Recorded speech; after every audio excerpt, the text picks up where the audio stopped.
You're tuned into News Now on KFUG Community Radio 101.1 FM and streaming online at kfugradio.org. This co-production between KFUG, the Rivers Outpost, and Redwood Voice is bringing you the latest happenings right here in Del Norte County. On tonight's stories, your usual COVID-19 update, where we are now in terms of numbers, as well as recent developments regarding events still ongoing despite the pandemic, as well as a demonstration that took place in front of Pelican Bay State Prison to advocate against the handling of the pandemic from within the system. In other news, a good bit of news regarding Klamath, talking both about the negotiations over the removal of the Klamath River Dam and a youth-led farming project to combat its image as a food desert. On something more nationally, a segment from Redwood Voice reporting on Jacob Blake, a black man from Kenosha, Wisconsin who was shot 7 times in the back by a police officer, which has rightfully caused outrage after no consequences have happened for the officer in question for this case. I can thankfully report that Jacob Blake survived, but I do talk about the important details, how you can support, and bring attention to the case. All this and more on tonight's News Now. For KFUG Community Radio, I'm Persephone Rose, and I'm joined by Avi Critz.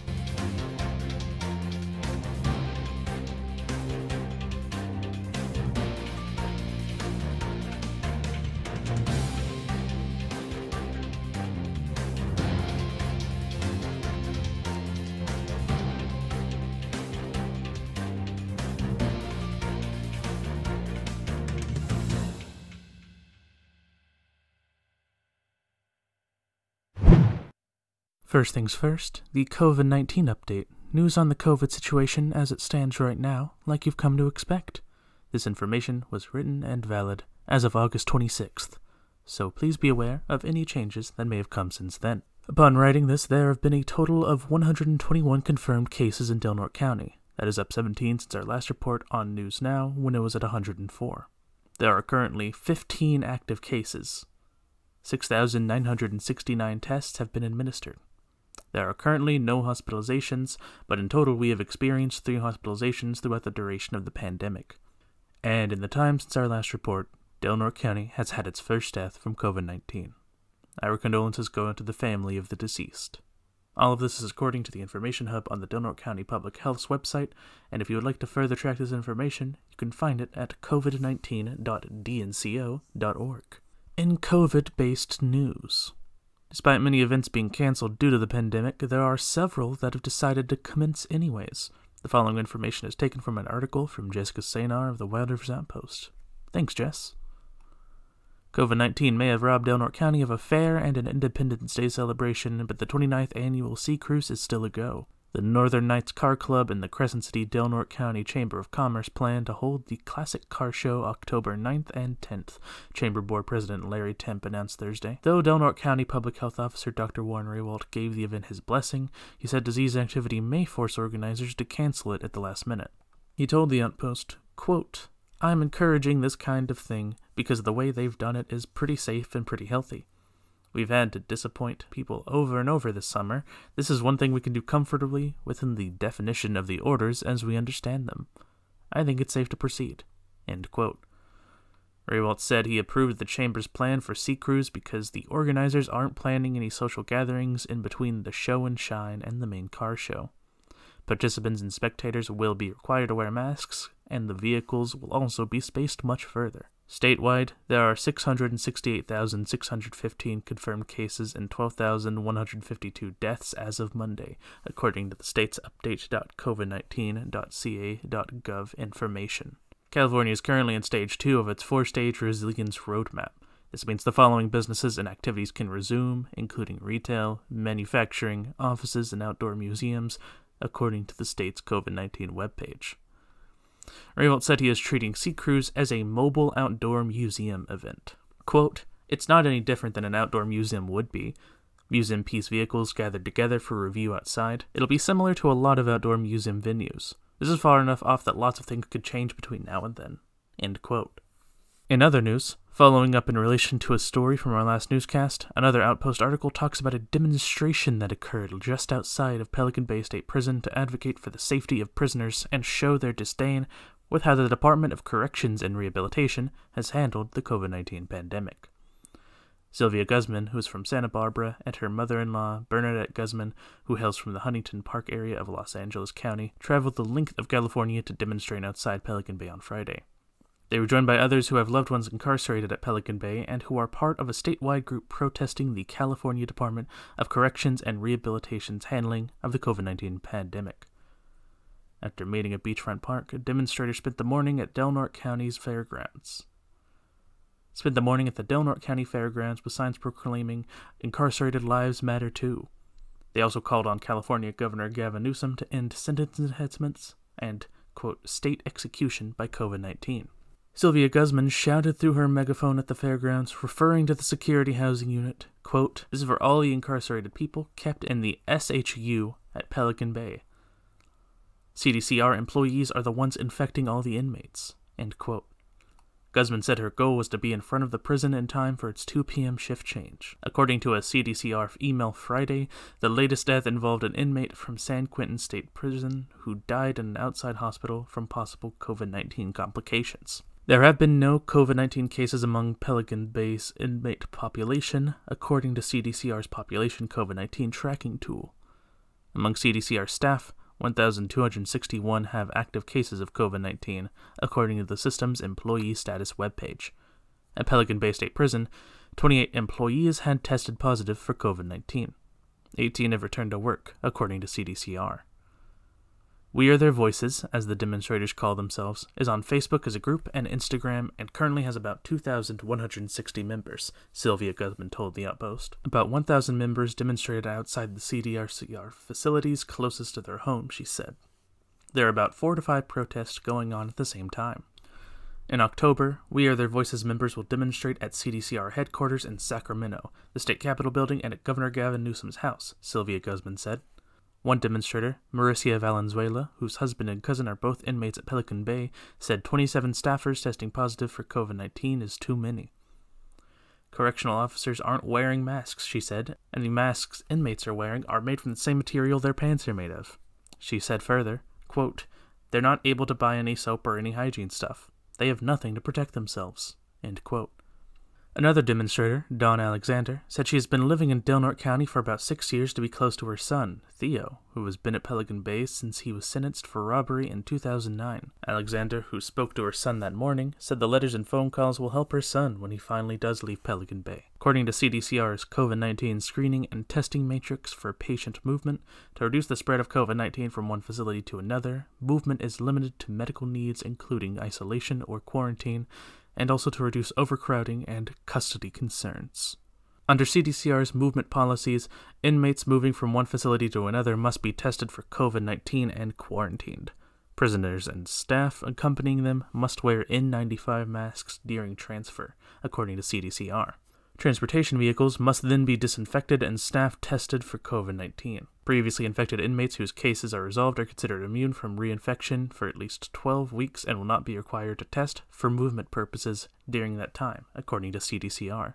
Though prison staff can't compel inmates to undergo COVID-19 testing, most of Pelican Bay's population has been tested, according to Del Norte Public Health Officer Dr. Warren Raywalt. Quote, "They continue to do sample testing, especially for higher-risk inmates, and they're also doing testing for any movements in or out of the facility, and that's been something they really ramped up," end quote.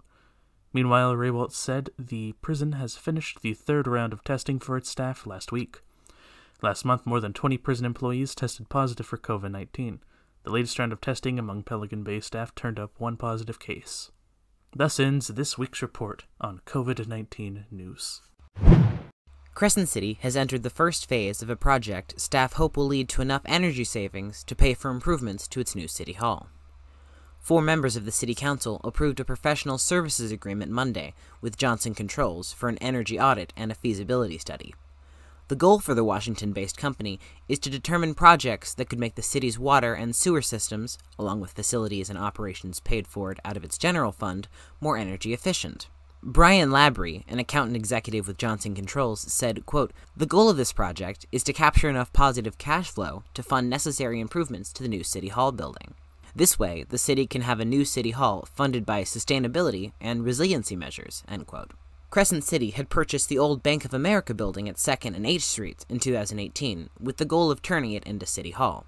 However, due to budget deficits brought on by COVID-19, the city had to put the engineering and architectural design of the new building on hold. In addition to approving the professional services agreement Monday, Crescent City Mayor Blake Inscore also appointed himself and Councilor Isaiah Wright to an ad hoc committee that would be involved in project discussions. Inscore noted that he wanted to make sure to include 2 of us we know will continue on through the next 2 years to be part of this, since Councilor Jason Greenough is seeking re-election this year.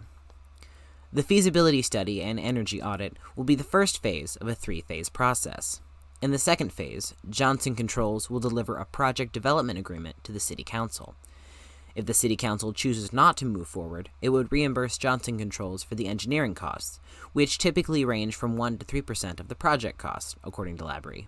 Construction would begin in the third phase, Labrie said. He also said, quote, "We would implement measures identified in phases 1 and 2 while leveraging guaranteed savings with a guaranteed not-to-exceed price. Some of the measures we'll be evaluating include, but are not limited to, LED lighting, renewable energy, building automation controls, HVAC improvement, high-efficiency pumps, and other efficiency measures across the water system and wastewater treatment plant," end quote. Crescent City Manager Eric Weir noted that the projects presented to the City Council will be separated between its general fund and water and sewer enterprise funds. According to Public Works Director John Olson, the cost of the projects could be up to $8.5 million.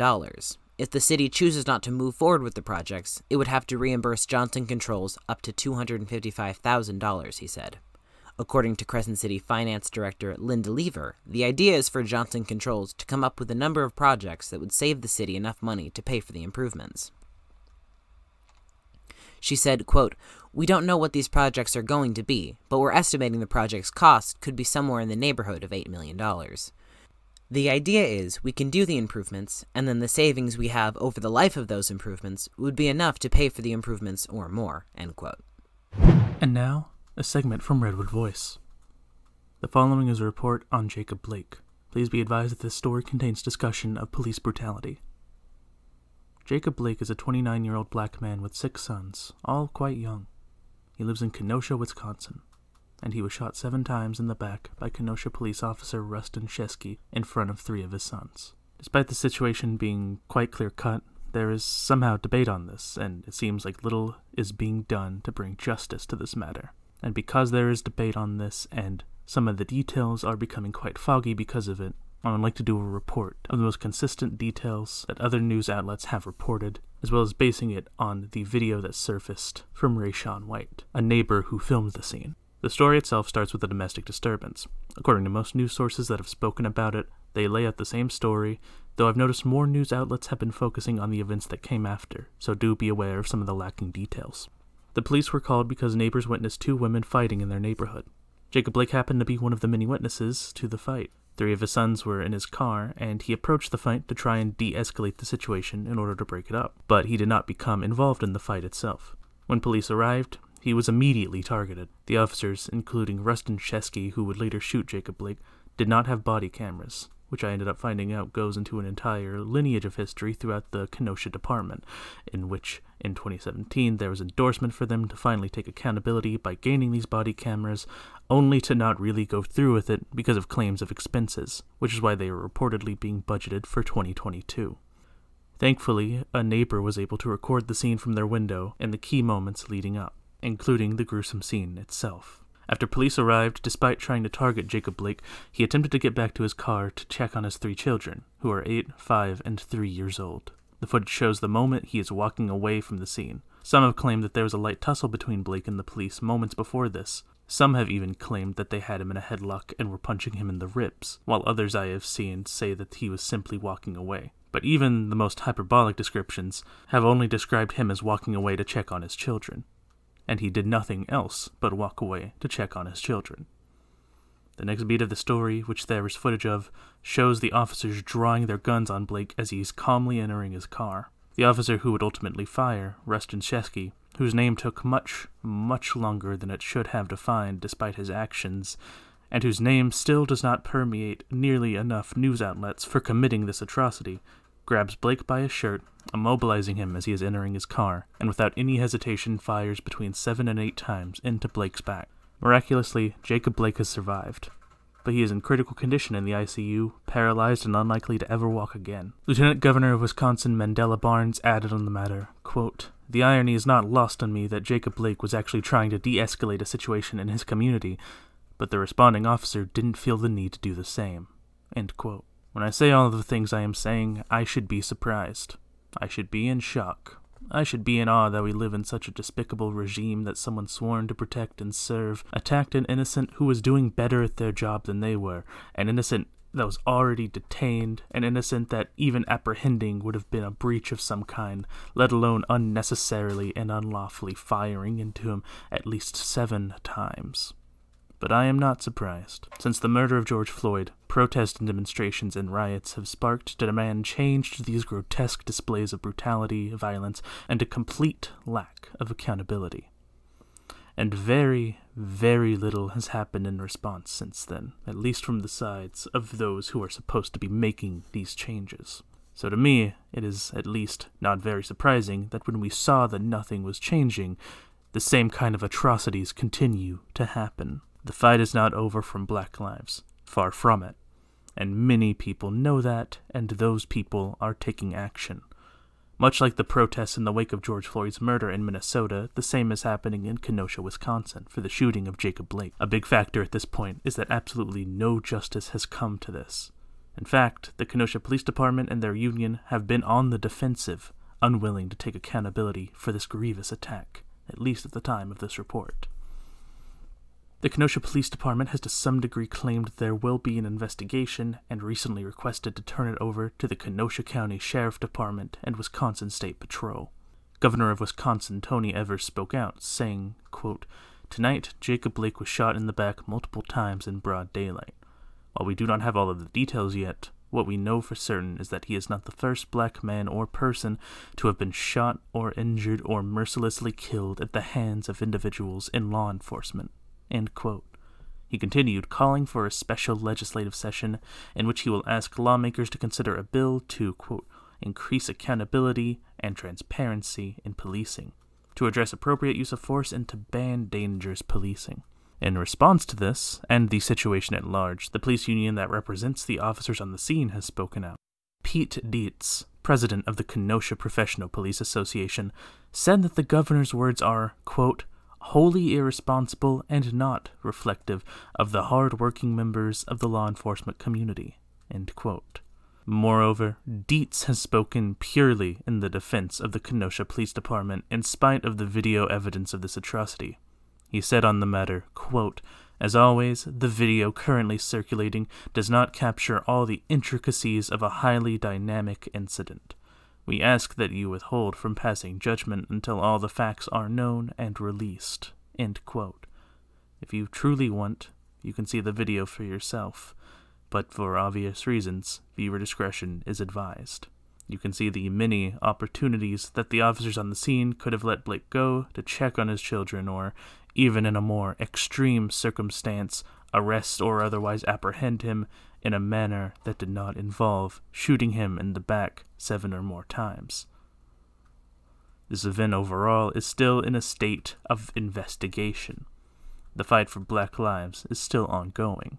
There are still events like these happening all across the nation, and without people to stand up against them, they will continue to happen. In a previous report, I spoke on how Black lives still mattered and what you can do to support despite all the media attention for it dying down. I made and posted that video July 21st, over a month ago. Nothing has changed. If you would like to support Jacob Blake personally, you can find his GoFundMe online, created by Julia Jackson. Its description reads, quote, "As we fight for justice and understanding, our family has and will face many trials during this time. Jacob Blake is a loving father of 6 that deserves proper medical attention and legal representation. We are looking to raise funds to supplement the moral support and prayers we have been receiving. These funds will go toward Jacob's medical bills, family expenses, legal representation, support for his children, and therapy costs. This is the only official GoFundMe created by the family of Jacob Blake." End quote. At the time of writing this, it is at $1,144,150 of its $2 million goal. Please don't allow yourself to become complacent. I know there are limits to what you can do, But the moment we turn a blind eye, things like this happen, and they will continue to happen. Black lives are not going to be safe until we make sure they are safe. When there's a danger, you cannot simply ease yourself to the presence of the danger while it is there. You must remove it. Demand justice for Jacob Blake. Demand justice for Breonna Taylor, whose killers are still out there without any responsibilities or consequences being brought to them, whose case has almost entirely been forgotten. Demand justice for the many black lives who have been killed by a crooked department that uses their power to oppress and marginalize, and who kill or maim those who refuse to fall in line. Stay safe, and Black Lives Matter. The Ancestral Guard's answer to food insecurity, sandwiched between Klamath Glen's airstrip and the river, is already producing. Peter, Sammy, and John Luke Jensaw are fishermen, not farmers, but in 4 short months, the brothers have turned an area thick with red alder, nettle, and native raspberry into the Ancestral Guard victorious garden. Peter Jensaw told the Rivers Outpost, quote, "Sammy talks about people saying Klamath is a food desert. We wanted to change that narrative," end quote. The Yurok youth-led nonprofit organization is using a $30,000 grant from the First Nations Development Institute to realize an initiative that includes installing planter boxes at the homes of 15 to 20 families in the Klamath and Crescent City areas, Sammy Jensaw III told the Outpost. According to Sammy Jensaw, this is the third of a 3-part initiative that also includes providing traditional redwood stools, indigenous learning materials, and cultural consultancy via Zoom for families. Ancestral Guard members will also take families on outings to collect and harvest their own food and provide a traditional meal once a week that includes vegetables from the organization's garden, Sammy Jensaw said. He also said he and his brothers came up with this initiative after interviewing local households. Sammy said, quote, "A lot of people had fond memories when they were children doing gardens, and there's a whole generation of kids growing up without that experience. How do we get that experience back into households?" End quote. Sammy Jensaw and his brothers founded the Ancestral Guard as a way to get youth engaged in the decision-making process that affects the Klamath River. They have attended protests in opposition to a liquefied natural gas pipeline that was supposed to cross the river. Their members have also participated in 3 Rio to Rivers international exchanges, which has taken them to Chile to learn how hydroelectric dams affect watersheds and indigenous communities there. Last year, Peter and Sammy Jensaw and other Yurok tribal representatives welcomed activists from 7 different watersheds to the mouth of the Klamath River. According to Sammy Jensaw, he and other Ancestral Guard members also wanted to change their community's struggles with food insecurity, working with the University of California, Berkeley to study local food systems. Installing garden boxes for local families is a way of reinvesting the grant dollars the organization has obtained and enabling households to take care of themselves, Jensaw said. Of the $30,000 First Nations Development Institute grant the Ancestral Guard received, $5,000 was spent on the Victorious Garden. Sammy Jensaw said the organization also spent $5,000 on a mobile butcher unit, a 20-foot trailer with stainless steel tables, a commercial-grade bandsaw, vacuum sealer, and hamburger machine.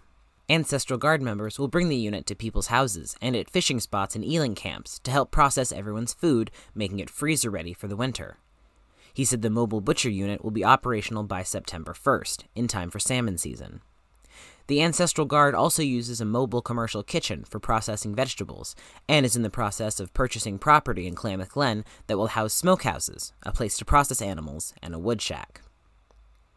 Sammy Jensaw said, quote, "We have a 5-year plan to battle the food desert narrative in our community. We believe we can reverse the whole narrative. 5 years from now, we won't qualify to be a food desert," end quote. And now, something in the realm of news, but something that's also more of an announcement from our side of things. Something that we're very excited for, and have we been thinking a lot about, and will hope to significantly heighten the production of this newscast, and many other works on the side of both KFUG Community Radio and Redwood Voice. Some of you may have heard, depending on how closely you keep up with our other works, such as the Redwood Voicecast in which this topic was discussed. To get right into it, Redwood Voice is looking to expand. We are actively seeking youth to hire onto our team. We're still planning exactly how we want to go about this process, because while we have many reasons for wanting to expand, we likewise want to make it a safe and responsible process on our part in the midst of this pandemic. So at the very least, what we want you to walk away with is that Redwood Voice is looking to hire youths who want to work in media and make a change in our community. We have been hoping to hire more youths for a good long while now, At the moment, it is solely operated by 2 people, the very ones that you are listening to right now in your favorite bi-weekly newscast. As the director and producer, I take on a pretty sizable chunk of work, which limits a lot of what I'm able to do. Likewise, Avi, who is starting school and many other endeavors simultaneously, is going to soon be stepping back in terms of larger projects. But even before all of that, Redwood Voice has always had the mission to touch base with as many youths in our community as possible to teach them storytelling and media skills. That's kind of the point of us. Though we're proud of our current iteration of the program, what with our constant stream of content and the many different projects we've hit so far this year alone, and in the midst of all that has happened this year, this is still a big step we are excited to take for larger growth. At the moment, Paul Critz, our station's manager, our boss, and good old pal, is planning the best way to do this process. Being a past instructor for the Youth Training Academy for the Media Pathway, a summer program designed to train youth in the ways of media, he is so far looking into how to use that formula as a sort of skeleton model to basically creating a paid internship that later becomes a job. Prospectively, we are seeking interested youth and hope to get a decent handful. After participating in the program, we will see who did the best work, best collaboration with the team, etc., etc., etc., and a select number of those youth will be, if they are still interested, added to the Redwood Voice team. If you are interested in this opportunity to join the Redwood Voice team, please get in contact with us, even if it's just to add you to a list, just to get your name, to know you're out there. We are most easily reached at our Facebook page, facebook.com/redwoodvoice.dnatl. And likewise, if you just search Redwood Voice, you'll find us. We can also be found at our website, redwoodvoice.org, and for maximum link efficiency, our link tree, where you can find all of our links, linktr.ee/Redwood Voice.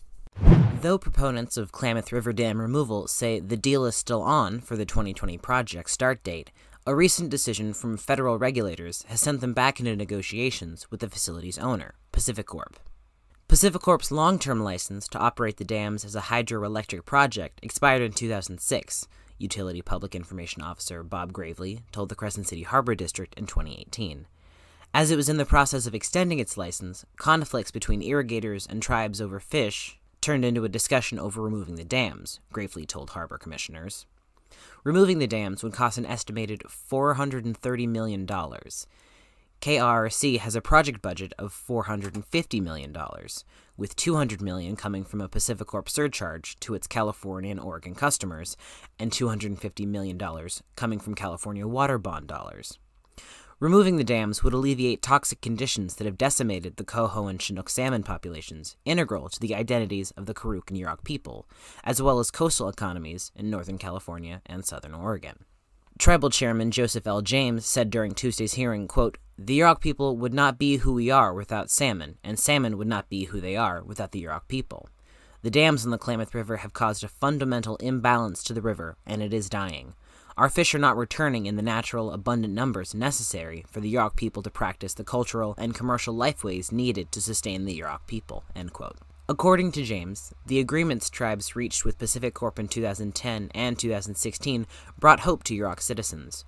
While utility representatives argue that FERC's July 16th decision makes them responsible for project costs and liabilities, James argues that no one talks about risks to the tribe or to the Klamath River itself. James said, quote, "When PacifiCorp insists on zero liability for removing the dams, from which they have profited for decades, what they're really saying is that they believe tribes must not bear the risk, and that is not just," end quote. In Delaware County, where residents are Pacific Power customers, removing the dams would be one of the best things for its economy, said Glenn Spain, Northwest Regional Director of the Pacific Coast Federation of Fishermen's Associations. Crescent City's salmon catch has declined by 98% in the last 4 decades due to impacts from the 4 Klamath River dams, Spain told the Rivers Outpost. Very few fishing boats are left in Crescent City, and those that are must travel to Oregon or further south in California to find salmon. Though salmon from different river systems, including the Sacramento and Columbia rivers, mingle in the ocean, catch limits are capped based on the weakest stock, Spain said. In Northern California and Southern Oregon, Klamath River salmon have been the weakest stock for years. This has been the case for fishermen as far north as Florence, Oregon, and as far south as Fort Bragg, Spain said. Tuesday's hearing, Spain said, was a way to pressure PacifiCorp to continue to move forward with dam removal on the January 2022 timeline. But, he said, the utility continues to talk about keeping its options open, which includes being relicensed to operate the 4 dams. Spain argued that the 82 megawatts of electricity the dams generate has been replaced at least 17 times over with renewable energy since Berkshire Hathaway purchased PacifiCorp in 2005. He noted that in a 2007 environmental impact statement, FERC concluded that the dams actually produce 26% less power than originally thought, which has to be sold at a rate that loses the company $20 million a year. FERC's July 16th decision, however, could potentially spread the project's costs to PacifiCorp customers in states not implicated under the KHSA, Bolton argued Tuesday. PacifiCorp isn't the only entity concerned about this possibility, he said. Bolton told Huffman, quote, "Just this morning, our company received a letter from Utah Governor Gary Herbert expressing his concerns over the implication of the FERC order on our Utah customer," end quote. Bolton also said, quote, "And, as other states and stakeholders take note, we expect even more expressions of concern over the FERC decision," end quote. PacifiCorp is trying to determine if those costs outweigh the benefits of the $250 million in California water bond money coming toward the dam removal project. During the hearing, Huffman asked Bolton if it's fair for PacifiCorp to operate on 1-year extensions of its 1954 license, while tribes and other downstream stakeholders bear the brunt of the dam's impacts to the river. Numbers have been crashing for the 10 years the dam removal project has been planned for, he said. Huffman also noted that after more than a decade of 1-year extensions, PacifiCorp's temporary license has become the new status quo by default. He asked Bolton to talk about the process of current negotiations between the utility and other signatories of the KHSA when time is of the essence here. Huffman told Bolton, quote, "The longer we take, every year of delay is a real hardship to the people I represent, and for all the reasons that we've discussed here today. Time is a big deal. When will PacifiCorp commit to moving forward with its revised settlement?" End quote. Bolton told Huffman that PacifiCorp shared his sense of urgency and asked the parties to come back to the negotiating table to discuss how to address the issues FERC's decision raised. The utility wants to fix the inconsistencies between what its customers have contributed towards the agreement, Bolton said, noting that Oregon and California ratepayers have been putting money into dam removal for over the last decade. Bolton also argued that as PacifiCorp continues to operate the dams, he wanted to dispel the notion that nothing good is happening for fish on the river. PacifiCorp invests in water quality monitoring, coho habitat restoration programs, and are leveraging other grants as interim measures to address fish and water quality issues. These resources, he said, weren't available before the agreement. Bolton also argued that though the 82 megawatts of electricity the dams generate aren't a lot, it's carbon-free energy that stabilizes PacifiCorp's grid. Bolton said, quote, "We do have voltage support up in Central Oregon that's provided by these facilities. And frankly, it's part of how we met California's clean energy standards. There's a customer benefit," end quote. Though Spain said planning and permitting for dam removal continues, despite PacifiCorp wanting to resume negotiations with KHSA signatories, Nina Ehrlich-Williams, a spokeswoman working with the Karuk tribe, said there is a concern that drawdown of the reservoirs will be pushed into 2023 or beyond. KRRC still has to go through an environmental review process with FERC before regulators will agree to remove the dams, Ehrlich-Williams told the Outpost. She noted that FERC's decision last month was in response to KRRC's request to transfer the license to operate the dams from PacifiCorp. Ehrlich-Williams said, quote, "Once the license is transferred, they'll still have to decide officially that dam removal can move forward. The order seems to be leaning in that direction that would support that decision, assuming that the environmental review process comes through okay," end quote. Huffman hosted his hearing after California Governor Gavin Newsom sent a letter to Warren Buffett and leaders at Berkshire Hathaway, urging them to stick to dam removal on the Klamath.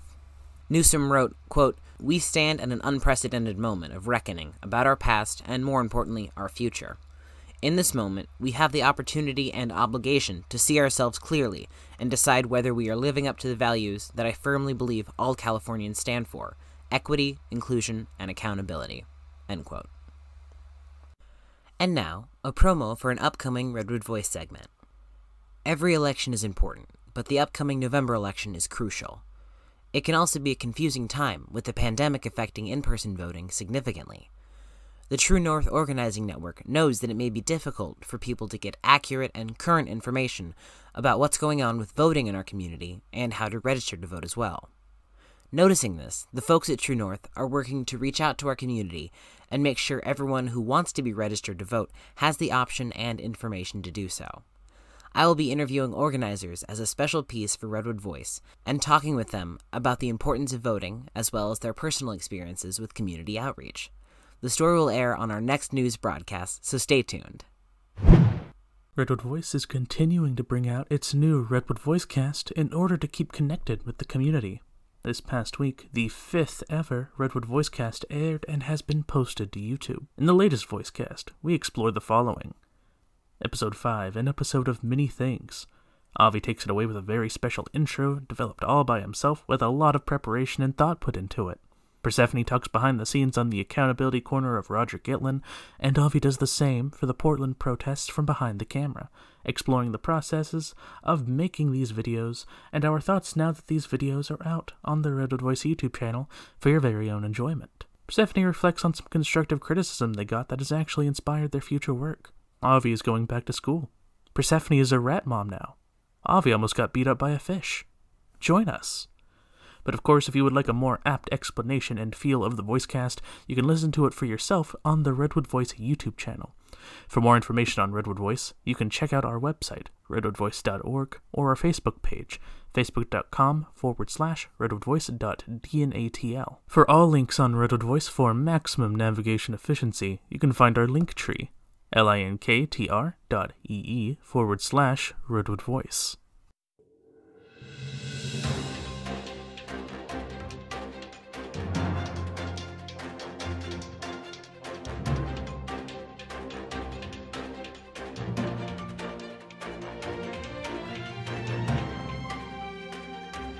Thanks again for tuning into News Now. To hear more episodes of our newscast, check out KFUGradio.org or our YouTube channel. Special thanks to Wild Rivers Outpost and Jessica Sanar, Crescent City Bureau Chief, for providing great content. Tune in 2 weeks from now to KFUG Community Radio 101.1 FM or stream online at kfugradio.org to hear more news from your favorite local radio station. This newscast was edited by Persephone Rose. The voices of this newscast were Persephone Rose and Avi Critz.